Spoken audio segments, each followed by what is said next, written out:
आउज़ुबिल्लाहिमिनश्शैतानिर्रजीम बिस्मिल्लाहिर्रहमानिर्रहीम। Hello viewer, welcome to the world of medico. Viewer, आज हम डिस्कस करेंगे इंट्रोडक्शन टू इक्विलिब्रियम कि इक्विलिब्रियम क्या होता है। बेसिकली जो इसकी एग्जांपल हम इस तरह लेते हैं, जब रिएक्टेंट और प्रोडक्ट दोनों की मकदार जो है एक रिएक्शन में इक्वल होता है तो इसको हम क्या कहते हैं, इसको हम इक्विलिब्रियम कहते हैं।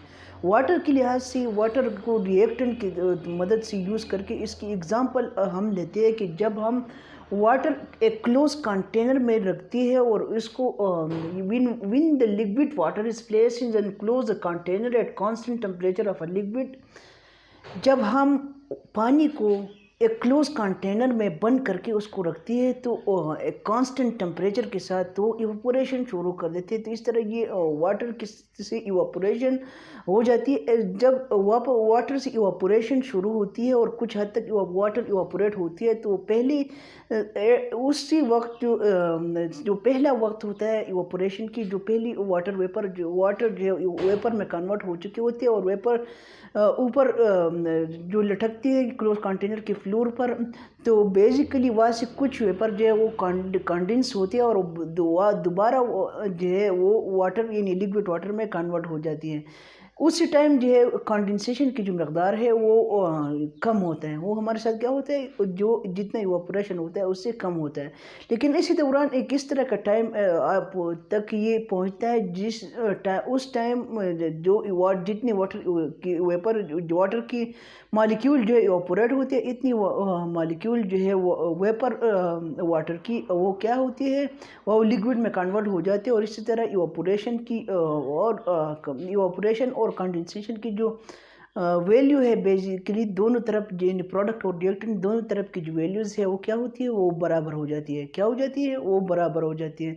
तो इस प्रोसेस को, इस स्टेज को हम क्या कहते हैं, जब दोनों की वैल्यू बराबर हो जाती है तो इस स्टेज को हम इक्विलिब्रियम स्टेज कहते हैं। क्या कहते हैं, इक्विलिब्रियम स्टेज कहते हैं। जिस तरह हमने बयान किया है, जब हम पानी एक क्लोज कंटेनर में रखते हैं तो उससे क्या एक कांस्टेंट टेम्परेचर की और टेम्परेचर जो है वो कांस्टेंट रखते हैं एक ख़ास मकदार पे।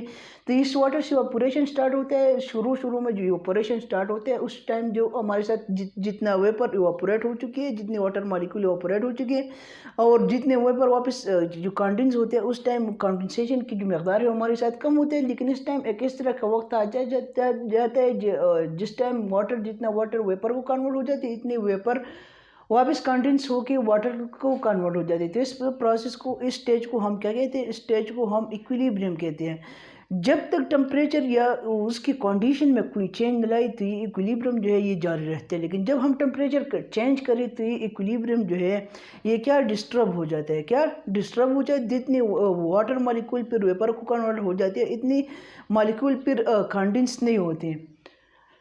तो जब हम टेम्परेचर या वगैरह उसकी चेंज में, उसकी कंडीशन में कोई चेंज लाए तो हमारे साथ बहुत सारी रिएक्शन होती है। इसमें सर्टेन मकदार में हमारे साथ मुख्तलिफ़ किस्म की रिएक्शन फिर वहाँ उस टाइम होती है जितनी रिएक्टेंट और प्रोडक्ट की जो मकदार है वो क्या वो इम्बैलेंस यानी दोनों तरफ बराबर नहीं रहता, रिएक्टेंट प्रोडक्ट की मकदार में बराबर नहीं रहते। और इस वजह से हमारे साथ बहुत मुख्तलिफ़ किस्म की बहुत ज़्यादा मकदार में हमारे साथ रिएक्शन उस टाइम हो जाती है और अक्सर जो है ये प्रोसेस जो है ये स्टॉप भी हो जाता है और इसमें जो है रिएक्टेंट है वो कम्प्लीटली कंज्यूम नहीं होती या प्रोडक्ट जो है वो कम्प्लीटली रिएक्टेंट को तब्दील नहीं होती।